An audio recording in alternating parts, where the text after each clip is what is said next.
दोस्तों जुलाई महीने के लिए म्यूचुअल फंड का डेटा आया है। इक्विटी कैटेगरी में निवेश में काफ़ी गिरावट देखी गई है। हालांकि मिड कैप फंड्स का दबदबा अभी भी कायम है।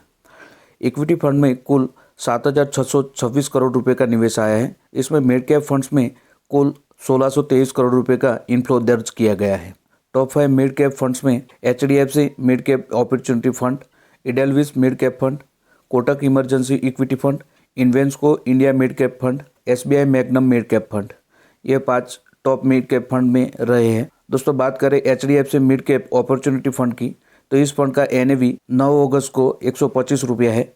अगर किसी निवेशक ने इस फंड में 10,000 रुपये की SIP 15 साल पहले शुरू की होती तो आज इसका फंड 94.5 लाख का होता। इसमें निवेश की कुल राशि 18 लाख रुपया होती। सालाना औसत पर रिटर्न 19.89% की दर से इसमें दर्ज किया गया है। दोस्तों बात करें फंड साइज की, तो करीब 45,500 करोड़ रुपए का इसका फंड साइज है। तो आइए दोस्तों HDFC mid cap opportunity fund के बारे में डिटेल में जानते हैं। दोस्तों HDFC का इस फंड का पूरा नाम है HDFC mid cap opportunity direct plan growth.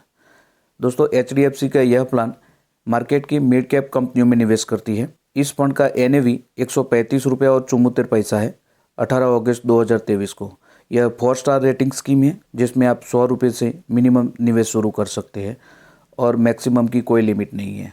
Fund size की बात करें तो इस फंड का फंड साइज़ है 45,449 करोड़ रुपये। दोस्तों फंड होल्डिंग की बात करें तो इस फंड ने अपना पोर्टफोलियो डाइवर्सिफाई करके रखा है, जिसमें फाइनेंशियल सेक्टर में 24.7% का निवेश है, कैपिटल गुड में 16.4% का निवेश है, अदर्स में 16.4% का निवेश है, हेल्थ सेक्टर में 9% का निवेश है, केमिकल सेक्टर में 7.8% का निवेश है, सर्विस सेक्टर में 7.7% का निवेश है, ऑटोमोबाइल सेक्टर में 7% का निवेश है और टेक्नोलॉजी सेक्टर की बात करें तो 5.4% का रिटर्न है। मेटल्स में 5.1% का निवेश किया है। आगे इस फंड के बारे में बताने से पहले आपको बता दूं कि इस फंड के रिगार्डिंग हम पूरी डिटेल में चर्चा करेंगे और साथ में कैलकुलेशन भी करेंगे, जिससे आपको पता चलेगा कि छोटे छोटे निवेश करके भी इस फंड से आप एक बेहतरीन रिटर्न पा सकते हैं और साथ में अगर आप चाहें तो एक लमसम अमाउंट निवेश करके अपने लिए एक मंथली इनकम भी पा सकते हैं।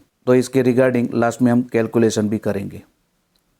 दोस्तों बात करें टॉप होल्डिंग की, तो इसमें the Indian Hotel Company Limited, Tata Communication, Max Health Care Institute, Apollo Tyres, Cholamandalam Investment and Finance, Bharat Electronics, Sundaram Fasteners, Balkrishna Institute, Hindustan Aeronautical Limited, EIA engineerings जैसे बेहतरीन कंपनियों में आपके पैसे को इस फंड ने निवेश किया है। अब दोस्तों इस फंड के पास के रिटर्न के बारे में बात कर लेते हैं। पिछले 6 महीने का रिटर्न देखें तो 22.82% है। पिछले 1 साल का रिटर्न 28.64% है। पिछले 3 साल का रिटर्न 33.75% है।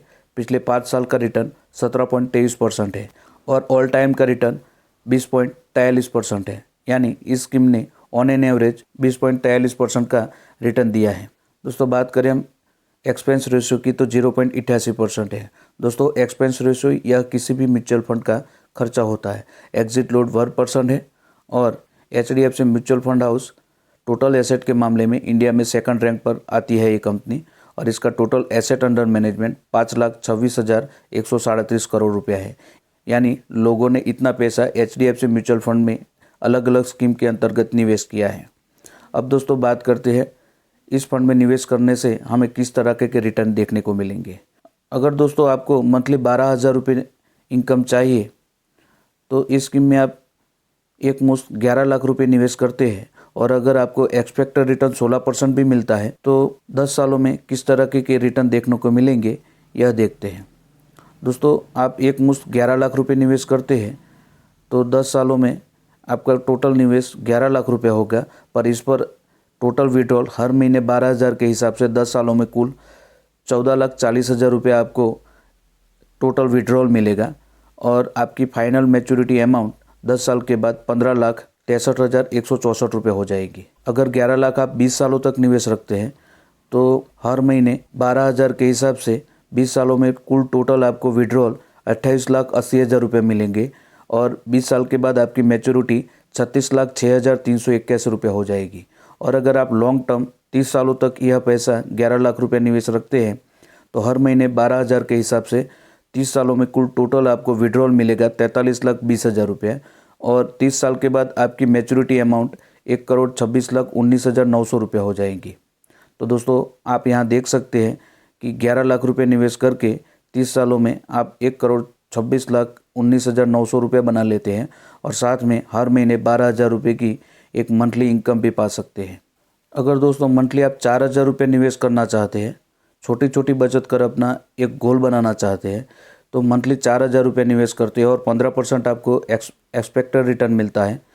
तो हर महीने 4,000 के हिसाब से आप अगर 10 सालों तक निवेश रखते हैं तो 10 सालों में कुल निवेश 4,80,000 रुपये होगा, जिस पर आपको एस्टिमेटेड रिटर्न 6,34,629 रुपये मिलेंगे और मैच्योरिटी 11,14,629 रुपये 10 साल के बाद मिलेगी। 20 सालों तक यही अमाउंट मतलब 4,000 रुपये हर महीने के हिसाब से 20 साल तक निवेश रखते हैं तो टोटल निवेश आपका 9,60,000 रुपये होगा, जिस पर आपको एस्टिमेटेड रिटर्न मिलेगा 51,03,820 रुपये और 20 साल के बाद आपकी मैच्योरिटी होगी 60,63,820 रुपये।